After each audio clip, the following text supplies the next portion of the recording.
Imaginez un oiseau. Un oiseau si vénéré dans l'Égypte ancienne qu'on le peignait sur les murs des tombeaux pharaoniques. Un vrai symbole. Oui, presque une divinité.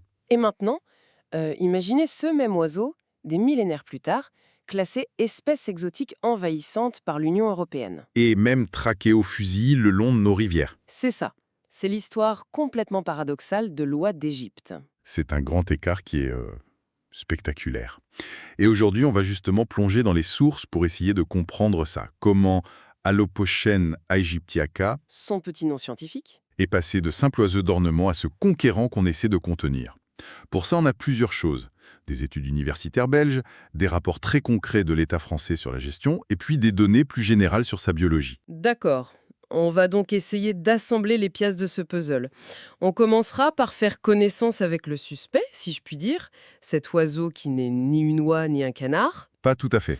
Ensuite, on retracera sa conquête éclair de l'Europe, on essaiera de comprendre pourquoi elle réussit si bien, et enfin, on abordera le cœur du sujet, la controverse, les dégâts et les débats autour de sa gestion. C'est un vrai casse-tête. Alors, commençons par le début, le portrait robot. Visuellement, c'est un oiseau qu'on reconnaît assez bien, non? Ah oui, on ne peut pas le confondre. Il a une certaine prestance, une belle taille, entre 60 et 75 cm environ, mais ce qui me frappe toujours, c'est cette tache brune qu'il a autour de l'œil. Oui, très net. On dirait un coquard, comme s'il sortait d'une bagarre. Et il a aussi une autre tache, comme une médaille, sur la poitrine. C'est ça. Et le plumage, lui, est identique chez le mâle et la femelle. Le mâle est juste un peu plus costaud, disons. D'accord. Et il y a un détail fascinant, une sorte d'arme secrète. Ah oui, hein? Une grande partie de ses ailes est en fait d'un blanc éclatant. Mais on ne le voit pas quand il est posé. C'est caché. Complètement. C'est replié sous des plumes plus ternes. Et ce blanc, il ne se révèle que dans deux cas. En vol, évidemment, mais aussi en cas de menace ou d'agressivité. Ça fait un flash, j'imagine. Un signal pour dire attention. C'est exactement ça. C'est un signal visuel extrêmement puissant pour surprendre, pour intimider. C'est très déstabilisant pour un rival ou un prédateur. C'est une sorte de bluffeur, en fait. Un peu, oui. Et même son nom est une curiosité. Le nom du genre, Allopocène. Oui. Ça vient du grec ancien et ça veut dire oie-renard. Ouah, renard! Pourquoi donc? À cause de la couleur rousse un peu chaude qu'il a sur le dos, ça rappelle le pelage d'un renard. C'est assez poétique pour un animal aussi teigneux, on y viendra. J'aime bien Oa renard. Et c'est un animal robuste, si j'ai bien lu. Il peut vivre jusqu'à 15 ans à l'état sauvage. Et on a même un record de 35 ans en captivité. 35 ans, ouais. C'est une longévité énorme et c'est une des clés de son succès. Et pour savoir qui est le mâle ou la femelle, il ne faut pas regarder mais écouter, c'est ça? Tout à fait. Le mâle a un cri assez discret, un peu rauque, un sifflement. La femelle, par contre, Elle se fait entendre. ah ça oui. C'est un caquettement très puissant, très sonore, presque discordant, surtout quand elle protège ses petits. On l'entend de très très loin. Et ce caquetement, justement, on l'entend bien au-delà d'Égypte aujourd'hui. Ce qui nous amène à son expansion en Europe. On est bien d'accord, ce n'est pas une migration naturelle. Pas du tout. C'est une histoire 100% humaine. Elle a été introduite dès le XVIIe siècle en Angleterre, comme oiseau d'ornement. Ah, pour faire joli dans les parcs des châteaux. Voilà. C'était un signe de prestige, un objet de curiosité, mais pendant des siècles, cette population est restée assez contenue. L'invasion, la vraie, c'est beaucoup, beaucoup plus récent. C'est là qu'il l'histoire s'emballe. Exactement. Le point de bascule, ce sont des évasions de parcs ou de collections privées. On a identifié deux foyers principaux. D'abord, les Pays-Bas, en 1967. D'accord. Puis, la Belgique, en 1982. Et à partir de ces deux petits groupes d'oiseaux échappés, l'expansion a été fulgurante. Presque explosive. C'est sidérant quand on regarde les cartes. Dans les années 80, elle est déjà en Allemagne, dans le nord de la France. Oui, et depuis les années 2000, elle a pris une grande partie de l'Europe. Danemark, Suisse, Autriche. En moins de 50 ans, elle est passée d'évadée à résidente bien établie. Et les sources françaises sont très claires là-dessus. En France, la colonisation du Nord-Est s'est faite en suivant les fleuves, la Moselle, le Rhin. Des autoroutes pour elle, en quelque sorte. C'est ça. Les voies d'eau lui offrent tout. De l'herbe sur les berges pour manger, de l'eau pour la sécurité, et un axe pour s'étendre toujours plus loin. C'est méthodique. Alors c'est la grande question. Quelle est sa recette secrète? Comment un oiseau d'ornement est devenu une machine de guerre biologique? On a un début de réponse, elle est très adaptable. C'est la base de tout. Son régime alimentaire est d'une simplicité déconcertante. De l'herbe, des graines, des jeunes pousses. Elle n'est pas difficile. Pas du tout.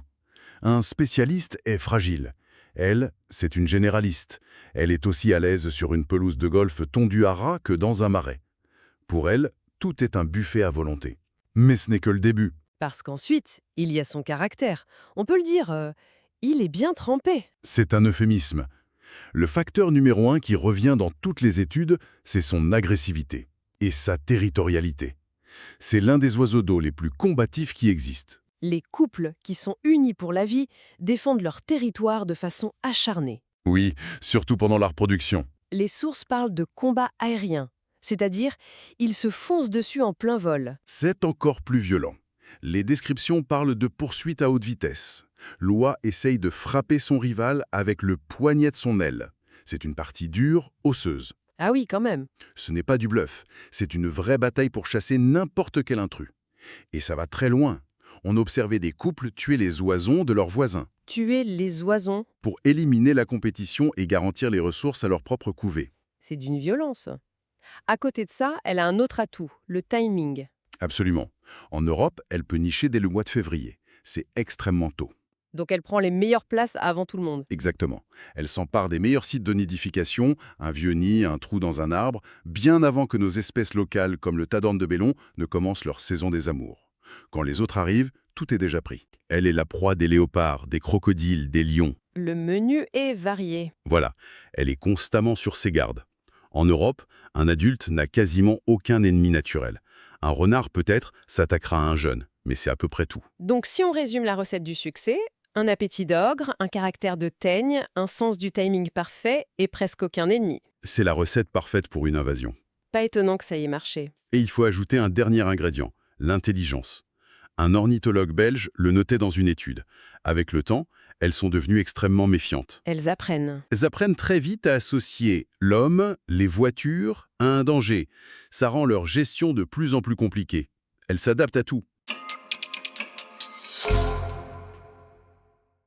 Et cette réussite a fini par déclencher l'alarme au plus haut niveau.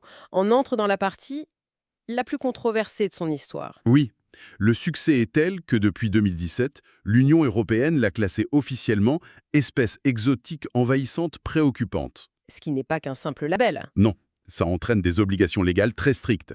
Interdiction de l'importer, de l'élever, de la vendre, et surtout, ça oblige les États à mettre en place des plans de gestion. Et c'est là que ça se complique. Concrètement, qu'est-ce qu'on lui reproche? Les nuisances sont de 3 types.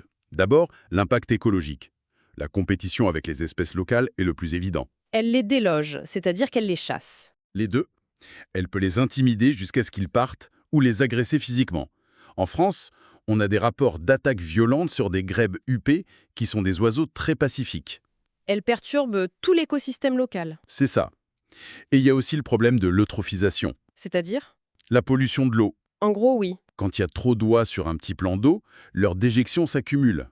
C'est un apport massif de nutriments qui favorise la prolifération d'algues. L'eau devient verte, quoi. Exactement. Pauvres en oxygène, en somme, elles peuvent transformer un petit étang en soupe d'algues, ce qui est très mauvais pour les vies aquatiques. Et puis, il y a les impacts économiques. Son appétit ne s'arrête pas à l'herbe des parcs. Non, et c'est un vrai souci pour les agriculteurs. Les sources belges le montrent bien. Elles causent des dégâts importants sur les cultures. Les jeunes pousses de céréales, les betteraves, les pommes de terre. Des groupes entiers peuvent ravager une parcelle. Tout à fait. Et il y a un autre risque, plus inattendu, la sécurité aérienne. On n'imagine pas une oie menacer un avion. Pourtant, le péril aviaire, c'est une préoccupation majeure.